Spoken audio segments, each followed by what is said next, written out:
রাধে রাধে, জয় শ্রীকৃষ্ণ।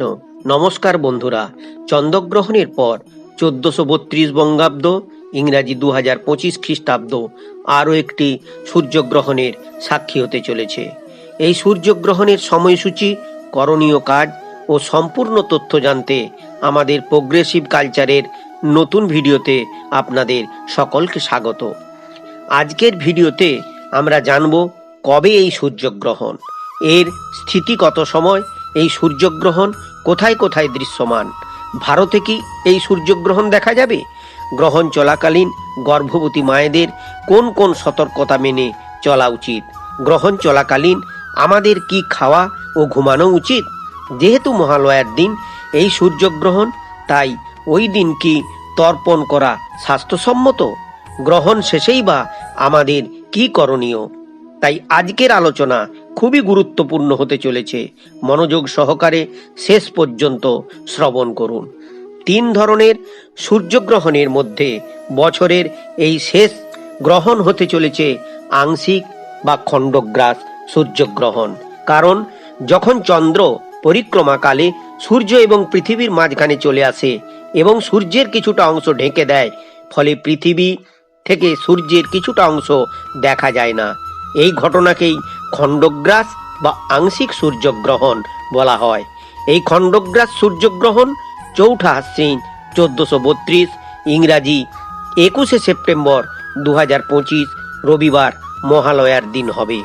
পঞ্জিকাবিদগণের মতে ভারতীয় সময় অনুসারে গ্রহণ আরম্ভ হবে রাত্রি ঘন্টা 11টা, শেষ হবে রবিবার রাত্রি ঘন্টা 3টা 24 মিনিট।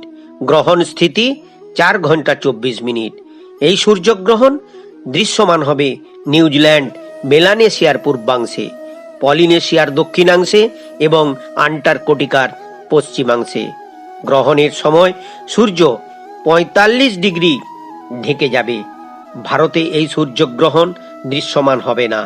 যে সমস্ত জায়গা থেকে সরাসরি গ্রহণ দেখা যাবে সেই সমস্ত স্থানে সূতবকাল বৈধ হয়। তাই গ্রহণ চলাকালীন গর্ভবতী মায়েদের ভুল করেও গ্রহণ দেখা উচিত নয়। এতে বিকলাঙ্গ শিশু জন্মগ্রহণ করতে পারে। তাই তাদেরকে এই সময় বাড়ির বাইরে না বেরোনোই ভালো বলে মনে হয়। গ্রহণ চলাকালীন সেলাই সম্পর্কিত কোনো কাজ করবেন না, গাছপালা স্পর্শ করবেন না, ছুরি, কাঁচি, ব্লেড, সুচ ইত্যাদি ধারালো অস্ত্র স্পর্শ করবেন না, রান্না এবং আহার গ্রহণ করবেন না, ঘুমানো উচিত নয়। এই সময় নেতিবাচক শক্তি সক্রিয় থাকে, এই অশুভ প্রভাব পড়তে পারে। তবে রোগীদের ক্ষেত্রে বা যদি কারো প্রবল খিদে পায় তাহলে তুলসী পাতা মেশানো খাবার খাওয়া যেতে পারে। গ্রহণ চলাকালীন সময়ে যতটা সম্ভব হরে কৃষ্ণ মহামন্ত্র নাম জপ, গীতা পাঠ ও নানান আধ্যাত্মিক বই পড়া উচিত। এই সময় ভগবান সেবায় নিজেকে নিযুক্ত রাখলে গ্রহণের নেতিবাচক প্রভাব আপনাকে স্পর্শ করতে পারে না। সূর্যগ্রহণের সাথে মহালয়াও পড়েছে। যেহেতু ভারতে এই গ্রহণের সূতবকাল নেই, তাই মহালয়ার দিন পিতৃতর্পণ, গঙ্গা স্নান, শ্রাদ্ধ সবকিছুই করা যাবে। পণ্ডিকা অনুযায়ী ওই দিন ভোর 3টে থেকে 3টা 53 মিনিটের মধ্যে এই কাজগুলি করা শ্রেয়। গ্রহণ শেষে পারলে স্নান করে সারা বাড়ি গঙ্গা জল ছড়াবেন এবং আরাধ্য দেবতার পূজা পাঠ করবেন। এতে বাড়ি থেকে নেতিবাচক প্রভাব দূর হবে। আশা করি এই ভিডিওতে মহালয়ার দিন আংশিক বা খণ্ডগ্রাস সূর্যগ্রহণের সমস্ত তথ্য জানতে পেরেছেন। ভিডিওটি ভালো লাগলে লাইক, শেয়ার করুন। এই রকম তথ্যমূলক ভিডিও পেতে প্রোগ্রেসিভ কালচার চ্যানেলটিকে সাবস্ক্রাইব করুন।